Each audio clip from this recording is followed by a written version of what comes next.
He kept checking the door. "Did they go get snacks?" Grandpa asked, his hands trembling on the handle of his cane. "No, Dada," I whispered, my voice cracking. "They lied. They're not coming back." We were sitting in Gate 17C of the International Terminal, a place that smelled like metal and recycled air. Around us, travelers came and went, but no one saw the old man slowly unraveling. He had Alzheimer's, and my parents had just abandoned him. It started with Dad kneeling beside him at the lounge. "Just sit here, okay, Baba? Me and your daughter-in-law will check in. Be right back." Grandpa nodded like a child, trusting, holding his boarding pass like it meant something. They walked away. I followed, dragging my suitcase, half asleep. But then I noticed something. They weren't heading to check in. They took the escalator up. "Where are we going?" I asked. "We'll meet you at security," Mom muttered. But I saw it in their eyes. The relief, the emptiness, like a weight had been lifted. My stomach dropped. They never intended to return. I ran, back through the corridor, past security, ignoring the shouting guard. And there he was, still sitting in that chair, still waiting. But now he was sobbing quietly, whispering names no longer alive, clutching his chest. I dropped to my knees. "Bada, I'm here." He blinked, his mind struggling to hold on. "Beta, where did they go?" I didn't answer. I just held his hand. And in that moment, something in me changed. Once, I believed my parents loved him. I remember him carrying me on his shoulders while Dad watched, laughing. I remember him reading poetry in Urdu, his voice full of stories, full of pride. He built everything, the house, the business, our name. And they discarded him like forgotten luggage. They tried to justify it later. "Beta, you don't know how hard it's been. He doesn't even know who he is anymore. We had no choice." But I knew the truth. They were tired of cleaning after him, of watching him fade. They wanted freedom. They wanted to erase him, quietly, without guilt.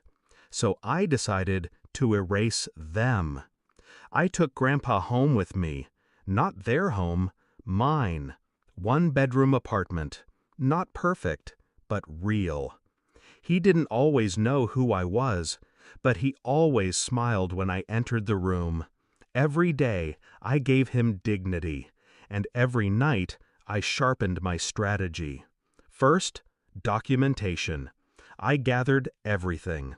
Old property deeds still under Grandpa's name, business shares he never officially signed away, health records, audio clips of my parents mocking him, planning his departure.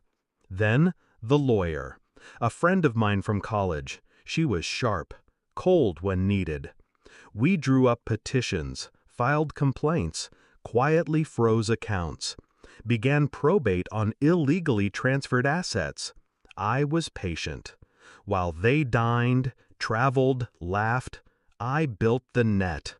6 months in, I served them papers. Dad called me in a rage. "What the hell are you doing? You're suing your own family?"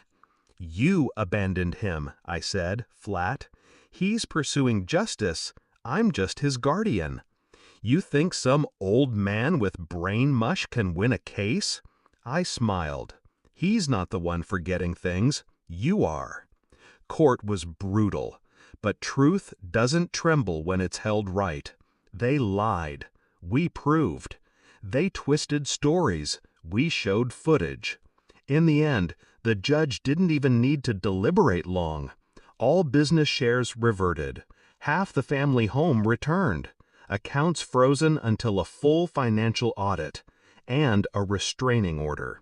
They lost everything they tried to keep, and everything they tried to bury. Climax. The last time I saw them was in the corridor of the courthouse. Dad looked smaller. Mom, hollow. "You've ruined us," she hissed. "No," I said quietly. "You did that the moment you left him in that chair." They didn't speak after that. They walked away. This time, I didn't go back. Resolution. Grandpa passed peacefully 2 months later, in his bed, holding my hand. He looked at me one last time, and for a moment, just a flicker, his eyes cleared. "You stayed," he whispered. "I always will," I said. He smiled. Then he let go. Now I sit at that same airport gate sometimes, gate 17C, just to watch people pass, to remember, not out of grief, out of purpose, because I learned something the day they walked away. Love isn't proven in words, it's proven in the silence that follows betrayal, and in how you choose to answer it.